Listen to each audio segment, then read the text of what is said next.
This will truly surprise you. President Ibrahim Traoré of Burkina Faso is possibly the only African leader who doesn't ride in a luxury car. While many presidents cruise around in armored convoys, bulletproof SUVs, and multi-million-dollar vehicles, Traoré chooses simple transport. He's often seen riding in modest cars, surrounded by ordinary people with no obsession over image or power. And it's not just the cars. He doesn't live in a palace, doesn't wear expensive suits, and avoids the luxury that most leaders cling to. Why? Because he believes public office is not a reward, it's a responsibility. Instead of spending on comfort, Traoré pushes that money into schools, hospitals, roads, clean water, and food security. He even cut his own salary and banned officials from doing business with the government. His message is clear: the people come first. And in a continent tired of corrupt elites, Traoré's humble leadership is sparking hope. While others lead with wealth and fear, he leads with purpose and honesty. No bodyguards shouting, no convoys blocking roads, just a man walking with his nation. My ancestors were not consulted when maps were drawn with rulers and compasses in Berlin. The borders of Burkina Faso, like those of many African nations, were not carved by our ancestors, but by men who had never stepped foot on our soil, who knew nothing about languages, our tribes, or our spirits. Today, colonialism has a new face. It wears suits, it hosts forums, it signs contracts in Geneva and Paris and Washington. But it still takes without consent, it still dictates instead of dialogues, it still silences instead of listening. If you want to talk about peace, then let's begin by unlearning the arrogance that peace is something only you can teach us. 3. On resource exploitation and the myth of development.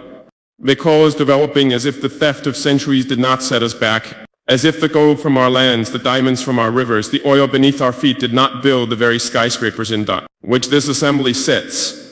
Let us speak plainly.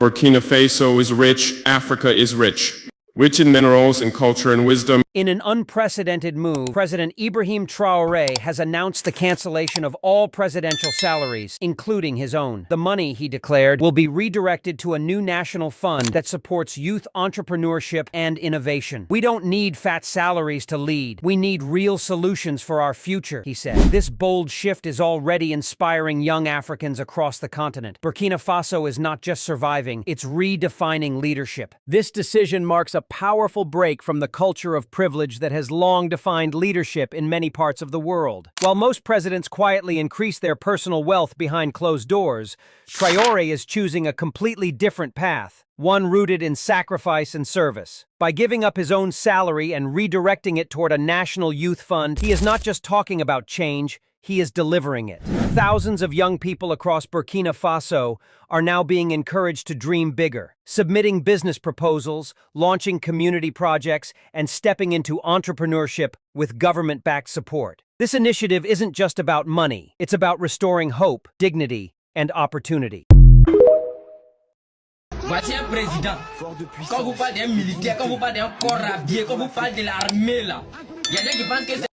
So I ask you, New York Times, Washington Post, Guardian, Le Monde, have you ever made Africa's successes your headlines? How many times have you written about Rwanda's technology miracle? How many times have you shown Ethiopia's reforestation project? How many times have you praised Botswana's democratic success? How many times have you described Kenya's entrepreneurial ecosystem? No, because these don't fit your scenario. Your Africa cannot be successful. It cannot, because then how will you legitimize your exploitation? If it's not in need of help, how will you intervene? If it's not backward, how will you look down on it? Have you ever asked yourselves, has any editor sitting at their desk, any news director in a meeting, any columnist at their keyboard ever thought, why are the people of the world's richest lands poor?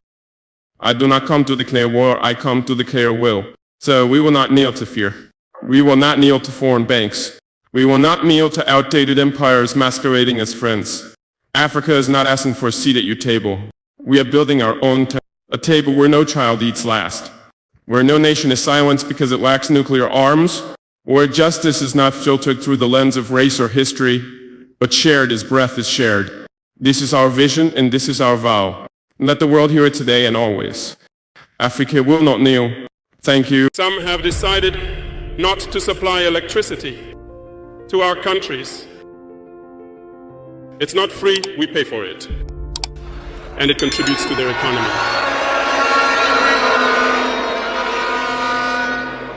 They try to make Mali suffer.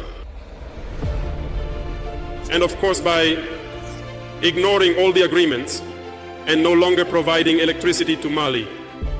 hoping that the population would revolt. We ask them questions about why you don't do as we do, why you don't support us. Some tell us they are entangled, some tell us they cannot. Dear elders, African heads of state, from this platform, I would like to say that African people are the most peaceful people. When you recognize the wrong, you must tell the people. Let us not be afraid tomorrow to go out and tell the people. We apologize. We have been compromised. We have ill-gotten gains. We have been constrained by many things, and we ask for forgiveness and return to the right path.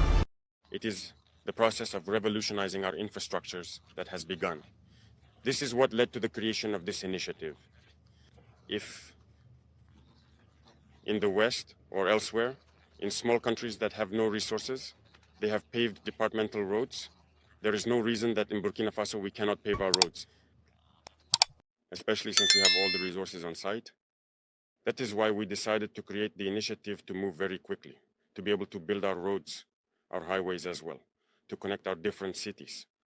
Because in what we are currently experiencing, the soldiers, the fighters on the ground need roads more than ever.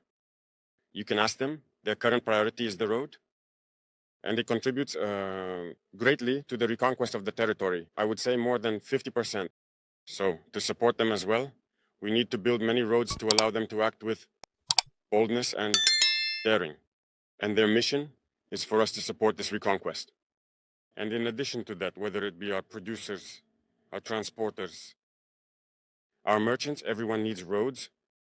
And this initiative's mission is to be able to accomplish that.